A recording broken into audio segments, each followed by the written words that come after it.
Hi, again this is Vasant Ponkshe, a retired bank officer for Bank of Maharashtra.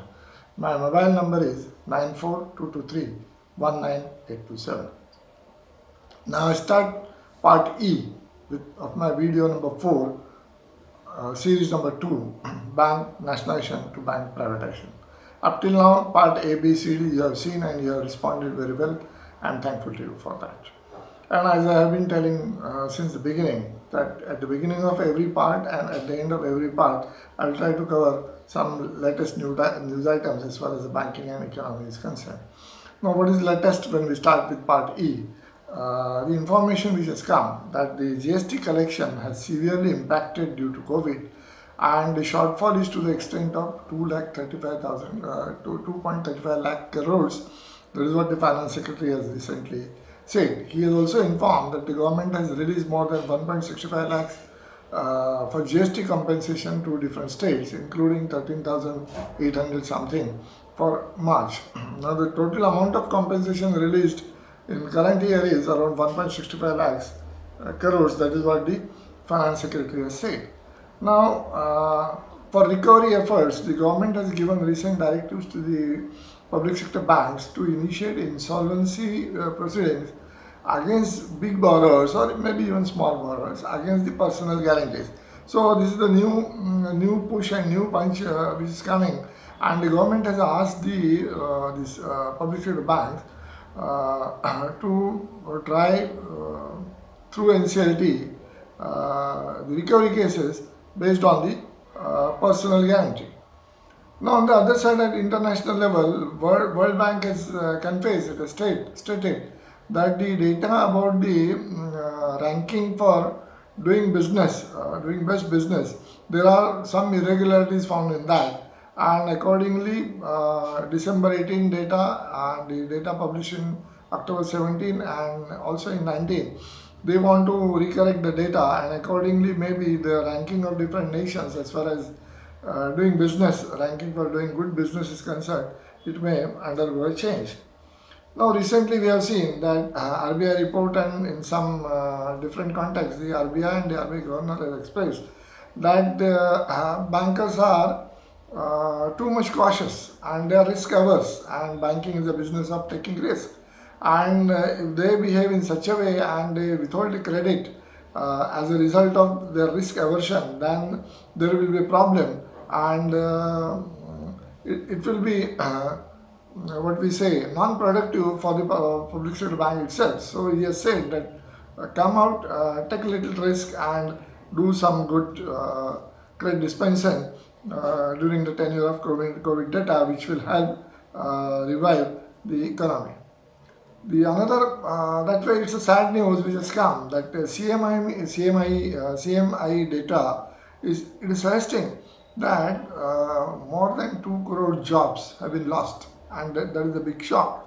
That is why I am telling that while coming to the history, let us talk about the recent data, and that position is about 31st March.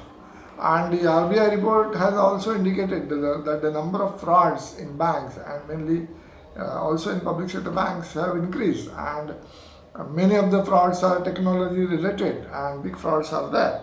And the latest report of RBI, it has created huge concern because it sounds pessimism, and at the same time RBI governor is saying that still RBI holds lots of ammunition in their armory to deal with the situation. And now we start with the regular party, what I wanted to submit to you.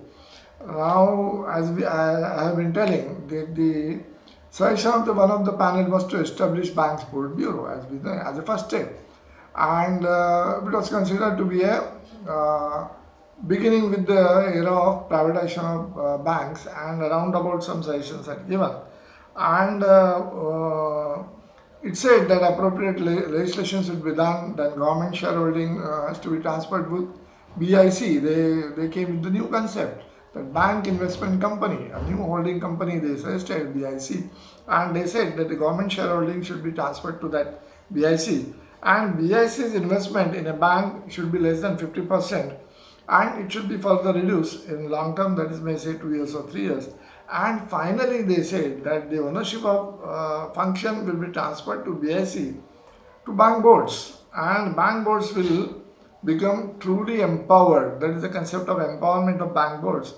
And as we should not hesitate to accept that in those initial days, the present ruling party in its own avatar was basically opposed to public sector. Ideologically, it was opposed to public sector, and they opposed to the step of nationalization of banks in 1969. Now, the NDA government introduced in 2000 a bill in Lok Sabha in December 2000 to reduce the government shareholding to 33%. And that is what the doors were opened for the reduction of share in all these things. And at that point of time, those who were in opposition, they also raised their strong opposition. Now in 2015, the Insolvency and Bankruptcy Code 2016, that is IBC, we call it as the Insolvency and Bankruptcy Code, it came in India, and it sought the consolidation of existing framework. And the Insolvency and Bankruptcy Code 2015 which was introduced in Lok Sabha in 2015, it was improvised in 2016. What were the salient features of this new thing? But there are several laws which regulated insolvency resolution companies in India, and those include the Sikh Industrial Companies Act, Recovery of Debt Dues and Bank and Financial Act, that is DRT Act, then Sarsai Act, then Companies Act of 2013, and these laws provide for the restructuring of debt seizure and sale of the debtor assets for repayment of the outstanding loan. Similar laws such as the Presidency Town Insolvency Act of 1909, Old Act, and the Provincial Insolvency Act of 1920, and they found that many laws are there, and there was a need found to consolidate all those laws, and the creditors may be allowed to approach the civil courts for recovery of debt. That was the concept. Now, when the Act was further established in 2016, the consolidation amendments of the law relating to reorganization and insolvency resolution of corporate persons, partnership firms and individuals in a time-bound manner was also thought of. A new very strong step was taken by the Prime Minister Modi ji in 2015.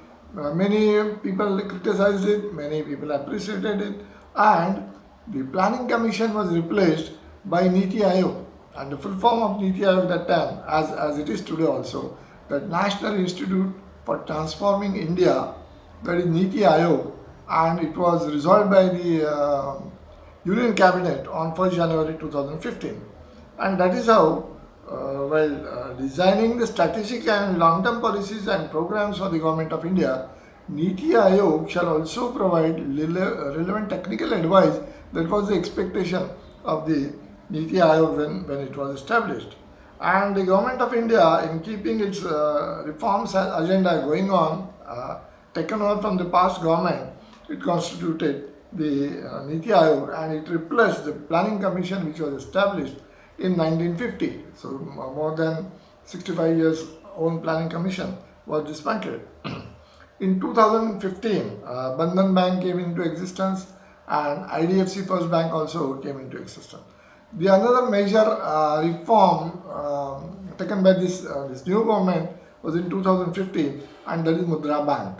And the Pradhan Mantri Micro Unit Development and Refinance Agency called as Mudra, that Yojana was launched on 8 April 2015, and the Mudra Yojana Bank, with a corpus of 20,000 crore, they said it would lend from 10,000 to 10 lakhs depending upon the age of the borrower, and they said that it will provide refinance to the banks and other institutions to the extent of 7%. That is what they say. And the present situation is that at present there are 5.77 crore small business units And initially, three schemes have been launched, that is Shishu, Kishore, and Tarun, whom the loans will be considered to the extent of 50,000, above 50,000, but less than 5 lakhs, and 5 lakhs to 10 lakhs. That was the initial idea of the Mudra Bank. Now, in 2015, the insurance sector was also, the provisions were amended, and the insurance sector has been allowed FDI to the extent of 49%, and that was a big major change. This came after the 7 years after the previous government attempted but failed to implement this. And after 16 years, when the first it was opened, the sector was opened for foreign investors up to 26%. When 16 years back, 26% FDI was allowed, but it was raised to 49%. The another initiative taken by the present government in 2015 was they opened up coal industry, and coal mines provision bills of 2015 was brought in, and it ended the Indian central government's monopoly as far as the coal mining is concerned, and it existed, the monopoly which was there from 1973 because of the nationalization of the coal industry, coal mines. It came to the end, and through this act, all Indian arms of foreign companies they were entitled to bid for the coal blocks and licenses. So that was a major change. Not only foreign companies, but Indian arms of foreign companies, they were also allowed, and the commercial mining of coal was also allowed. Now, new elbow room was available for Coal India, which needed the best technology and best practices for better future for the millions of mine workers. That was also expected at that time. The another initiative again in 2015 which was taken, that the low cost commercial launcher was introduced in 2015, and it had launched 51 satellites of foreign countries. That was a good foreign exchange collector for, and now in present Atmanirbhar Bharat, some provisions have been made so that the better investments can come in ISRO also. And the target which was given to the ISRO was to develop a payload capacity of over than 3,000 kilograms, and that was a major initiative taken in 2015. The another initiative again in 2015 was RBI instituted what we call it as IQR, that is Asset Quality Review of Banks, and it was introduced in 2015. And there was a sharp increase in the GNPLs from 4.3% to 9.3% and then to 10.4%. Again, one more initiative, a very big initiative in 2015 was Dhanush I. On 14th August 2015, the then Finance Minister Arun Jaitley ji on Friday launched a 7-pronged plan called as Dhanush, 7 colors, that is by 7 prongs, and it aimed to revamp the entire working of the public sector banks. That was the aim.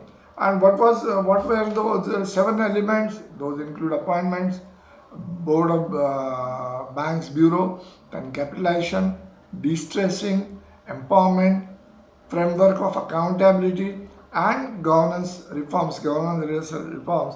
Those were the 7 aspects of that Dhanush.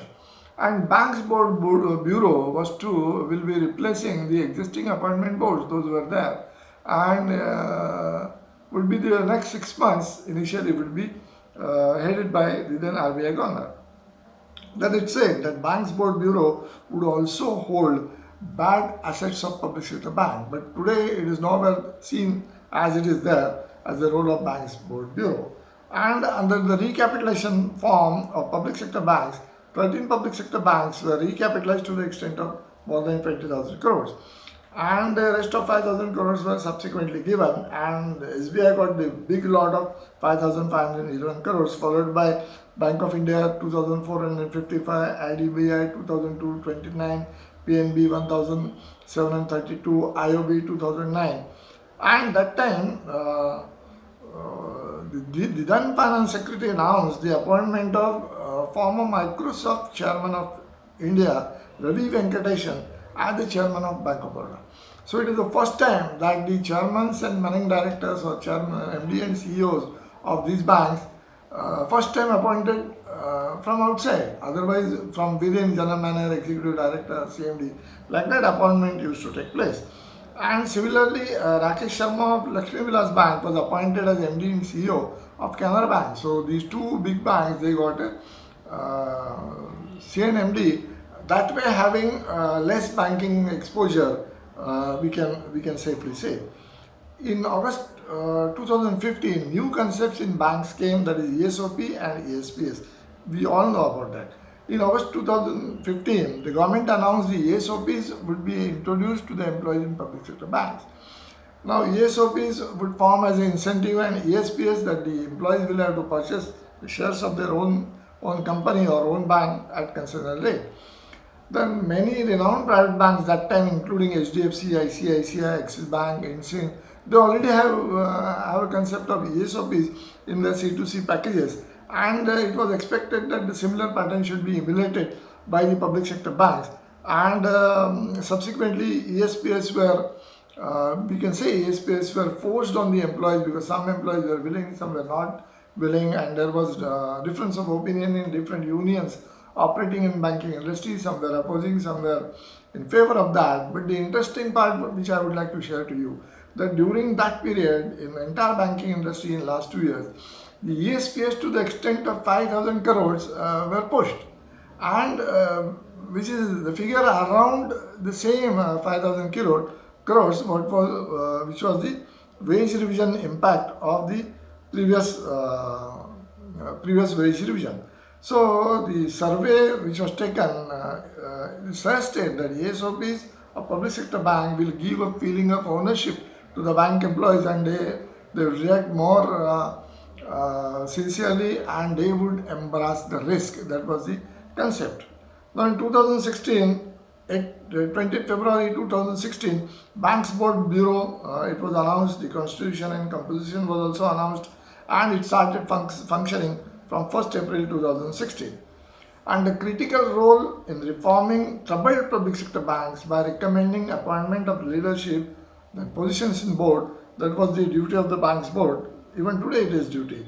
And BBB was supposed to constantly engage with the boards of all the, that time 22 public sector banks, to formulate appropriate strategies so that the bank function very effectively.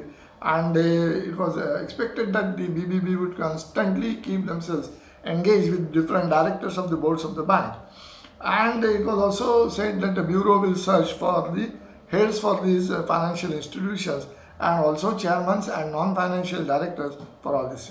In 2016, another development took place, and there was a big data breach in the debit cards in October 16, and it was estimated that 3.2 million debit cards were compromised, and major banks involved in set on fire because of that were State Bank of India, HDFC, ICICI, Yes Bank, Axis Bank, and here came the major setback for the cyber security, and these banks were hit, and many of the cards it were reported to be used in China. You imagine how technological attack took place that time also. And Bank of India at that time announced, it took a bold step, and it blocked all the 6 lakh debit cards which were compromised. Today the number of debit cards in India is around 90 crores. The population is 130 crores. Debit cards are 90 crores. So technology upgradation was required, and that time the estimate was to make a foolproof technology in public sector bank, it would need a robust corpus of around 19,000 crore, and slowly it is being developed. And the expert that time, they said that the present OTP system prevailing in financial transaction has absolutely actually become obsolete, but still it is going on. And while I'm coming to the end of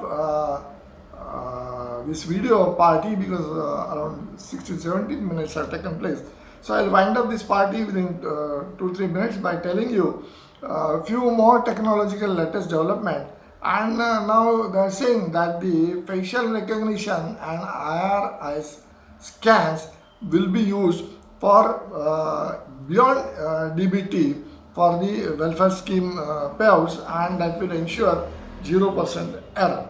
Another initiative, which is a fantastic initiative, which has been taken by ICICI Bank, they say that they will be using the satellite data to assess the farm loans. So they will allocate the farm. They will observe through satellite images what is the level of crop, what's the quality of crop, and accordingly they will take decisions as far as the farm loans is concerned. And imagine how much job losses would be there, or new jobs will not be required.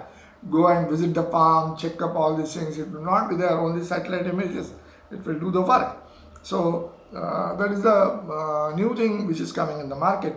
So with these two, three latest innovative things, and they are coming with the artificial intelligent robot also, those who will advise the bankers on sanctioning of personal finances based on the data collected by them about the individual. But about that I will be talking to you in the next video. Here I conclude part E of my video. I am thankful to you. Shortly I will be coming with part F of this video. Another 2 parts will be there, and then video number 4 will be over. Thanks for watching. Thank you. Thank you.